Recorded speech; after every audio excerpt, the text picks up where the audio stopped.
시청자 여러분 안녕하십니까? 보수의 역사에서 보수가 위기에 처했을 때 어떤 특정인을 구원투수로 간절하게 바란 경우가 네 차례 있습니다. 첫 번째는 김영삼 정권 말기에 여러 가지 위기 상황에서 이회창 감사원장을 여당의 대표로 발탁을 하고 그리고 그를 대통령 후보까지 선출을 했던 사안입니다. 아들의 병역 문제가 없었더라면 이회창 대통령이 됐었고 김영삼 보수 정권을 이어갔을 것입니다.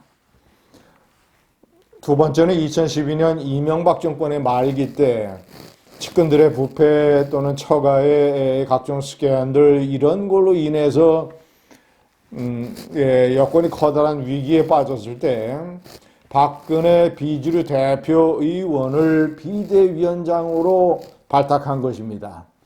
간절하게 그가 등판을 해야 된다는 보수 내 여론이 막강했습니다. 자, 세 번째는 윤석열 대통령 후보입니다.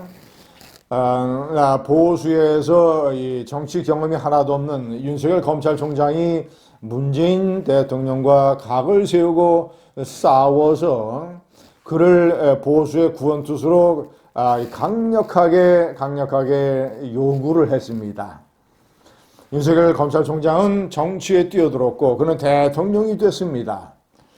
자, 네 번째가 지금 한동훈 비대위원장을 갈구하고 있는 보수의 위기 상황입니다. 이 네 가지 경우를 놓고 볼 때 이 박근혜 비대위원장은 성공을 했고 이회창 후보는 아깝게 실패를 했고 윤석열 대통령은 많은 사람들의 기대를 충족시키면서 대통령이 돼서 보수를 살렸습니다. 박근혜 비대위원장을 빼고는 나머지 세 사람이 법조 출신이라는 점, 사실상 국회 경험이 거의 없었다라는 점, 이런 것 때문에 공통점이 있습니다. 시청자 여러분, 지금 이 시점에서 한동훈 비대위원장 거의 대세로 굳혀져 있고 저는 이제 거의 확정됐다고 봅니다. 이 문제를 대하는 국민의힘이나 우파의 태도는 그가 정치 경험이 없고 다소 미숙하고 그런 면에서 위험의 가능성이 예견된다고 하더라도 그런 것들은 가지에 해당되는 문제고 줄기는 왜 이 시점에서 한동훈이라는 인물이 등판해야 되느냐. 그러면 그의 등판을 성공으로 만들기 위해서 우파의 중진이나 정치 지도자들 이런 사람들이 힘을 합쳐서 진심 어린 도움이 되는 충고를 하고 그리고 그래서 결국은 한동훈 비대위원장이라는 카드로 총선 국면을 헤쳐나가는 그런 길을 열어야 됩니다. 자, 그런데 어제 오늘 김종인 전 비대위원장 그리고 황교안 전 대표 이런 사람들이 충고라고 내놨는데 현실적이지 못하고 이 한동훈 비대위원장의 성공에 별로 도움이 되지 않고 일종의 다리를 거는 이런 식의 내용이어서 상당히 유감입니다. 시청자 여러분, 이 황교안 대표는 여러분 너무나 잘 아시겠지만 지난 총선의 대패에 책임이 있는 대표적인 인물입니다. 자, 그가 이렇게 얘기를 했습니다. 한 장관이 더 큰 정치 대통령이 되기 위해서는 아직 몇 년 남지 않았나. 그 준비를 해야지 지금 막 써버리면 안 된다. 비대위원장 해봐야 6개월 하나. 그러고 나서는 뭐 하나. 만약 혹시라도 실수하면 실패하거나 하면 큰 상처를 입게 된다. 저도 처음에 당대표 나갔을 때 나중에 와라 이런 얘기들도 있었다. 급하다고 막 써버리면 후일이 도모되지 않는다. 자, 김종인 전 비대위원장은 이렇게 얘기를 했습니다. 한 장관을 인간적으로 아낀다는 측면에서 얘기를 할 것 같으면 정치인으로서의 등판이 지금 너무 빠르지 않나. 대통령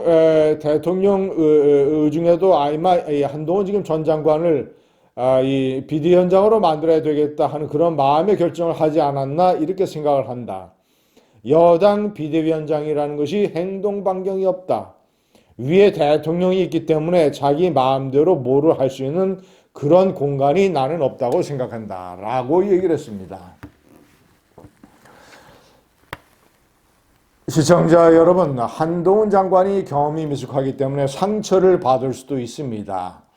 자, 그러나 그런 것들은 여권 전체가 감싸주고 이 중진들로 어떤 협의체를 만들어서 자문기구의 역할을 하도록 한동훈 이 비대위원장을 도와주고, 자, 그리고 무엇보다도 한동훈 비대위원장의 각오가 힘들 것이라고 해서 주저하고 이런 식으로 용기, 결심을 하지 않으면 오히려 그것이 더 큰 위기가 된다라는 그런 취지로 이미 얘기를 했습니다. 비대위원장으로서의 닥칠 여러 가지 어려움을 예견하면서 본인이 그래도 이것을 돌파하겠다라는 각오를 내세운 것이죠. 절체절명의 상황입니다. 만약에 내년도 총선에서 100석 이하로 떨어지게 된다면 대통령이 잘못된 법안에 대해서 거부권을 행사를 할 수도 없습니다. 야당 세력이 탄핵 소추권을 갖는 것은 물론이거니와 여러 가지 면에서 사실상 윤석열 정권은 식물 정권이 되고 대통령은 레임덕에 빠지게 됩니다. 한국전쟁에 비유하자면 현재 낙동강 전선에서 나라가 먹히느냐 사느냐의 절체절명의 전투를 벌이고 있는 상황인데, 자, 낙동강 전선 말고 앞으로 인천 상륙작전이 있으니까 가장 좋은 무기, 가장 뛰어난 지휘관을 아껴야 된다. 낙동강 전선에 투입하면 안 된다라고 하는 이런 한가한 주장을 하는 것과 똑같습니다.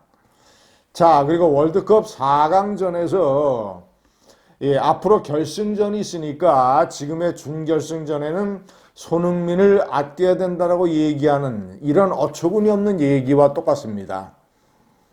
한동훈 장관은 이 약점 예를 들어서 대통령 아바타의 이미지가 있다. 또 같은 검사 출신이다. 정치 경험이 미숙하다.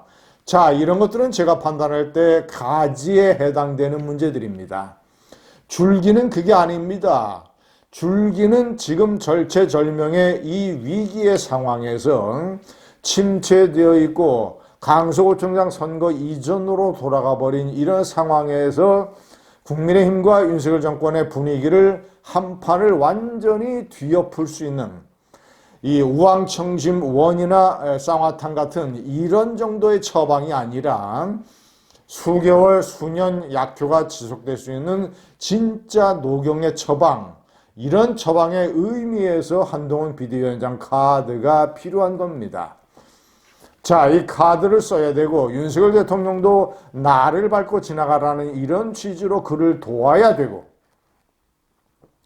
여권이 합심해서 그의 경험 미숙을 감싸주고 뭔가 새로운 분위기, 새로운 판을 만들어내는 커다란 포석을 하지 않으면, 완전히 판을 뒤집어 버리는 이런 커다란 포석을 하지 않으면 내년 총선이 위험합니다. 감사합니다.